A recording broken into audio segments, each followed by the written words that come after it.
There may be many human beings who may not be knowing or having a knowledge of the Quran or the Bible.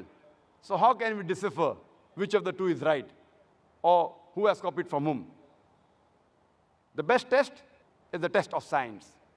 If we put these two scriptures to the test of science, we will know the difference of chalk and cheese. When we read superficially, we come to know that the Bible and the Quran are the same. But if we do a research or we analyze it, we come to know that the difference of chalk and cheese. When we read the Bible, it's mentioned in the first book of the Bible, book of Genesis, chapter number 1, that Almighty God, He created the heaven and the earth in 6 days. And these 6 days are 24 hours days, mentioned in the Bible. The Quran too speaks about the creation of the universe and says, Almighty God has created the heaven and the earth in 6 ayams. Ayam is plural of yom. One of the meaning of yom is a 24-hour day, but the other Arabic meaning of yom is a long period, an epoch. Today scientists, they say that our universe was created in billions of years. So to say it was created in 6 24-hour days is wrong.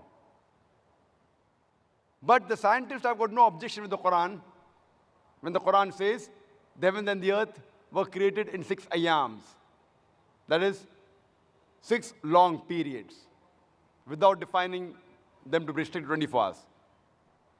Furthermore, it's mentioned in the Bible, in the first book of Genesis, chapter number 1, verse number 3 to 5, that Almighty God, He created the day and the night on the first day. And He created the light on the first day. It later says in Genesis chapter number 1, verse 14 to 19, the source of light, that is, the stars and the sun, they were created on the 4th day. Imagine, the effect is created on the first day, and the cause of the effect on the 4th day. The sun was created and the stars on the 4th day, and the light from the sun and the star was created on the first day. It's illogical. How can the effect come before the source? Quran too speaks about the creation of the heaven and the earth, but does not give this unscientific sequence. Furthermore, mentioned in the first book of the Bible, book of Genesis, chapter number 1, verse number 9 to 13, that the earth was created on the 3rd day. And Genesis chapter number 1, verse number 14 to 19, that the sun and the moon was created on the 4th day. We know from science that the earth and the moon are the part of the parent body that is the sun. So to say that the earth was created before the parent body, the sun, is unscientific. The Quran too speaks about creation of the heavens, the sun, the moon, and the earth, but it says it was created simultaneously. Imagine Prophet Muhammad ﷺ copied from the Bible and he changed the sequence. He says, no, both were created together. Bible further says, in the book of Genesis, chapter number 1, verse number 9 to 13, that Almighty God created the vegetables and the vegetations on the 3rd day. And Genesis chapter number 1, verse 14 to 19, He created the sun on the 4th day. Scientifically, it's not possible that the vegetation can survive without sunlight. It's totally unscientific. Furthermore, the Bible says in Genesis chapter number 1, verse number 16, that Almighty God created 2 great lights. The greater light, the sun, to rule the day, and the lesser light, the moon, to rule the night. The Bible says the light of the sun as well as the light of the moon is its own light. The Bible says the light of the moon has its own light. But the Quran says in Surah Furqan, chapter number 25, verse number 61, the light of the moon is not its own light, it's a reflected light. So imagine the Prophet copied from the Bible and he made corrections. Not the own light, it is a reflected light. It's not humanly possible. Only one who has this knowledge is Almighty God.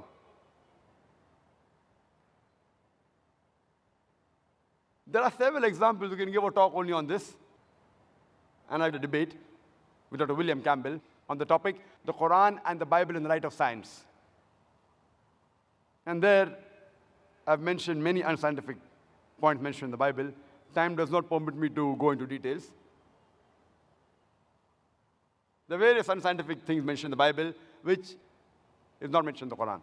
For example, according to the Bible, Adam, peace be upon him, he came into existence about 5,800 years before. Science tells us that the human beings came into existence millions of years before. The Quran too speaks about Adam salam, but does not give a date. The Bible says in Genesis, chapter number 6, 7, as well as 8, about Noah and the flood. And it says that the full world was submerged underwater. At the time of Noah, that is approximately 21st, 22nd century BC. Quran too speaks about Noah salam, but it does not give it a date. It even speaks about the flood, but it says it was a localized flood. Only it flooded the ummah, the people of Noah salam, not the full world. Today, archaeological evidence shows us that the 11th dynasty of Egypt, as well as the 3rd dynasty of Babylon, they existed without interruption since the 21st, 22nd century BC. So archaeological evidence says that what is mentioned in the Bible is totally wrong. There are various examples, we can give hundreds. Time does not permit. So surely, this Quran has not been copied from the Bible. Neither it has been forged. As mentioned in the Quran in Surah Sajda, chapter number 32, verse number 1 and 2. It says that, do they say he forged it? Nay, it is the truth from the Lord, so that he may give admonition to the people to whom no warner has come in the past. So surely, we can undoubtedly say that neither Prophet Muhammad, peace be upon the author of the Quran, neither did he copy or plagiarize or learn it from any other source.